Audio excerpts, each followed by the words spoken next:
మీ వ్యాపార ప్రకటనల కోసం ఈ నంబర్ను సంప్రదించండి.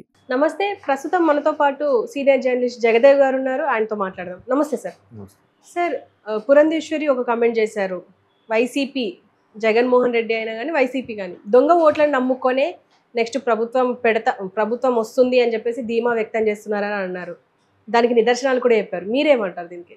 అది ఆవిడ చెప్పడం కాదు కానీ చాలామందికి ఉంది అనుమానం. అంటే ఆయన వైనాట్ 175 అన్నారు, ఎప్పుడో ఖచ్చితంగా ఇదేదో ఉంది అని కూడా అన్నారు.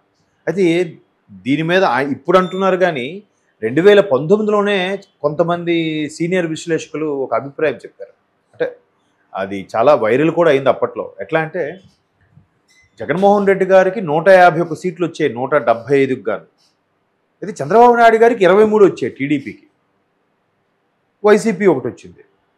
అయితే అక్కడ అందరూ ఆశ్చర్యం వ్యక్తం చేసేది ఏంటంటే అసలు చంద్రబాబు నాయుడు గారికి వ్యతిరేకత ఉండొచ్చు గాక, లేదా జగన్మోహన్ రెడ్డి గారికి ఫేవర్ ఉండొచ్చు, కానీ చంద్రబాబు నాయుడు గారికి 23 వచ్చే అంత వ్యతిరేకత లేదు, జగన్మోహన్ రెడ్డి గారికి 151 గెలుచుకునే అంత ఫేవరిజము లేదు అని చాలామంది విశ్లేషకులు అభిప్రాయం.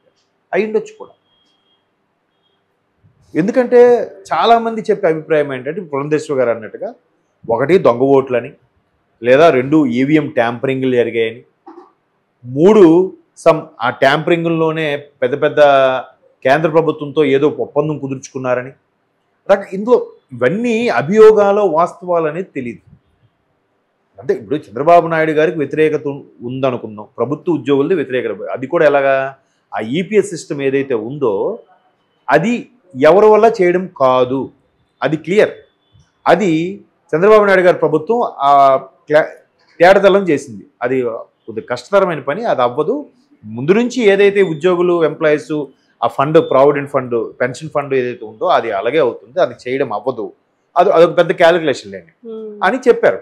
చెప్తే ఈయన పాదయాత్రకి జగన్మోహన్ రెడ్డి గారు వెళ్ళినప్పుడు మరి అన్నీ చెప్పాడు కదా, మద్యపాన నిషేధం చేస్తాం, రాష్ట్రానికి అదేంటది ప్రాజెక్టులు తెస్తాం, ప్రత్యేక హోదా తెస్తాం, కేంద్రం మెడలు ఉంచి కూడా లోక్సభ స్థానాలతో అన్ని చేస్తాం, తర్వాత ఉద్యోగులకు ఈపీఎస్ చేస్తాం. వీళ్ళు అది నమ్మారు.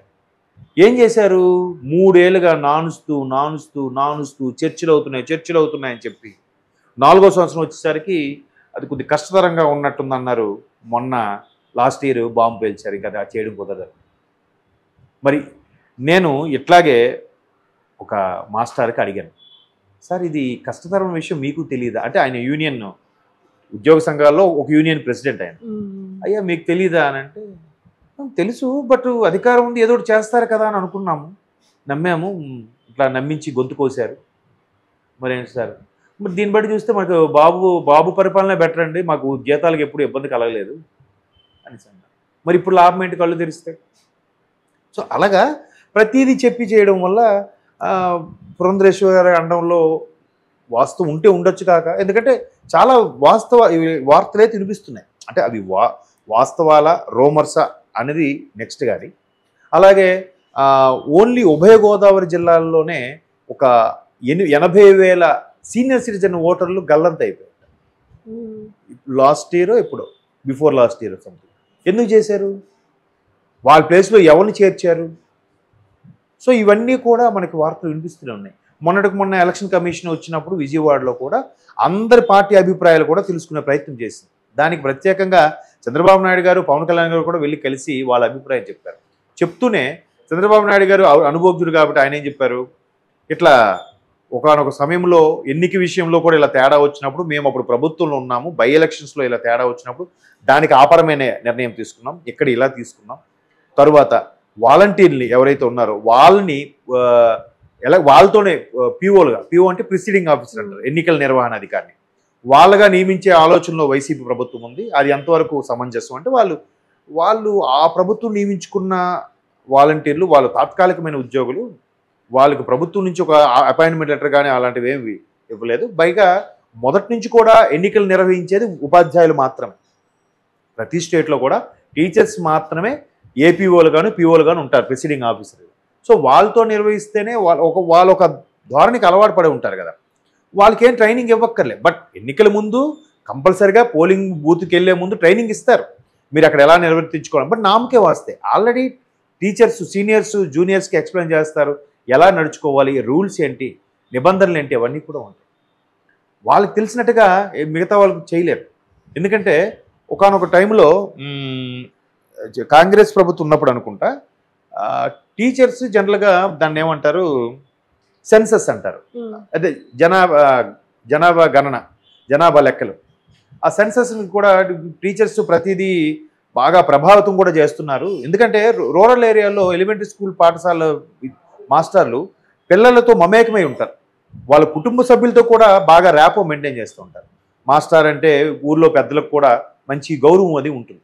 సో అటువంటి వాళ్ళు అరే మాస్టర్ కొంచెం బాగా తెలుస్తుంది కదా అని వాళ్ళ అభిప్రాయం తీసుకొని ఒక్కొక్కసారి ఓటర్ యొక్క దిశానిర్దేశం కూడా చూచాయిగా చెప్పడం జరుగుతుంటుంది. సో అటువంటి టీచర్లకి అంత ప్రాధాన్యత ఇవ్వకూడదని అనుకున్నారో ఏంటో తెలియదు, కానీ వాళ్ళని తప్పించి సెన్సస్ని రెవెన్యూ ఉద్యోగస్తులతో చేయించారు కానీ అన్నీ తప్పుడు తడకలే, లెక్క లేదు, సరిగ్గా క్లియర్ అవ్వలేదు. మళ్ళీ అది ఆపేసి మళ్ళీ టీచర్స్ ద్వారానే సెన్సస్ జనాభా గణన స్టార్ట్ చేశారు. మళ్ళీ టీచర్స్ ద్వారానే మళ్ళీ పర్ఫెక్ట్గా. సో అలాగే టీచర్స్తోనే మళ్ళీ ఎలక్షన్ నిర్వహణ అనేది జరగాలని ఇట్లాగా విజయవాడలో ఎలక్షన్ కమిషన్ వచ్చినప్పుడు చాలా చెప్పారు. కొంతమంది ఇట్లా దొంగ ఓట్ల గురించి ఇట్లా చెప్పడం, వాళ్ళు కూడా ఏం చెప్తున్నారంటే మ్యాక్సిమం మీకు వీలైనంత వరకు 2 రోజులకు ఒకసారి, వారంకి ఒకసారైనా మీ పోర్టల్లో ఎలక్షన్ ఉంటుంది కదా, భారత ఓటర్ సంస్థ, దాంట్లోకి వెళ్ళి మీ సభ్యత్వం ఉందో లేదో, ఓటర్ నమోదుకు ఉందో లేదో చెక్ చేసుకుంటుండండి, లేకపోతే మాకు తెలియజేయండి, మేము చేస్తామని కూడా ఓటర్లకి ఎలక్షన్ కమిషన్ భరోసా కూడా ఇచ్చింది. సో ఇవన్నీ చూస్తుంటే మేబీ వైసీపీ ఇటువంటి చర్యలకు పాల్పడుతుందేమో అని అనుమానం అయితే కలుగుతుంది. ఇప్పుడు పురంధరేశ్వర్ గారు లాంటివి సీనియర్ నాయకురాలు వ్యాఖ్యలు చేశారంటే ఆవిడకి ఏమైనా లీడ్ దొరకకుండా ఏం మాట్లాడరు కదా. పైగా సెంట్రల్లో బలమైన పార్టీకి చెందిన నాయకురాలు, రాష్ట్రానికి సంబంధించి బీజేపీ అధ్యక్షురాలు. ఆవిడ ఒక స్టేట్మెంట్ ఇస్తుందని అంటే పైనుంచి వాళ్ళకి ఏం లీడ్స్ ఇవ్వకుండా అయితే స్టేట్మెంట్ ఇవ్వరు కదా. ఇప్పుడు ఆవిడ చాలా సందర్భాల్లో వ్యాఖ్యలు చేశారు, కొన్ని లేఖలు కూడా రాశారు. అలాగే జగన్మోహన్ రెడ్డి గారికి సంబంధించి 10 ఏళ్ళుగా బెయిల్ మీద బయటే ఉన్నారని, ఆ తర్వాత లిక్కర్ స్కామ్ సంబంధించి ఆవిడే స్వయంగా తాడేపల్లిగూడెం ఎక్కడో ఒక షాప్కి వెళ్ళి కూడా ఏంటి దాని మీద ప్రైస్ ఎంత ఉంది, మీరు ఎంతకు అమ్ముతున్నారు, దానికి ఒక QR కోడ్ ఉందా, ఇది లోకల్ బ్రాండా లేదా MNC బ్రాండా, ఏం చేస్తున్నారు, అలాగే ఇసుక ర్యాంపులు దానికి సంబంధించి కూడా ఒక లేఖ రాశారు కేంద్రానికి. అలాగే ఆయన బెయిల్ మీద ఉన్నారని చెప్పి సుప్రీంకోర్టుకే లేఖ రాశారు. ఇట్లా ప్రతిదీ కూడా ఆవిడ బీజేపీ తరఫున పోరాటం చేస్తూనే ఉన్నారు. ఆవిడ అలా చెప్తున్నారంటే సెంట్రల్ అధిష్టానం నుంచి, అధినాయకత్వం నుంచి దిశానిర్దేశం లేకుండా అయితే చేయరుగా. అంటే ఆవిడ చెప్తున్నారంటే బీజేపీ వాళ్ళ పెద్దలకు కూడా ఇవన్నీ తెలుస్తున్నాయి. కాబట్టి ఆవిడ వ్యాఖ్యల్ని మనం కొట్టిపారేయడానికి లేదు. బట్ సోషల్ మీడియాలో కూడా చాలా వరకు వైరల్ అవుతున్న అంశాలే ఇవి.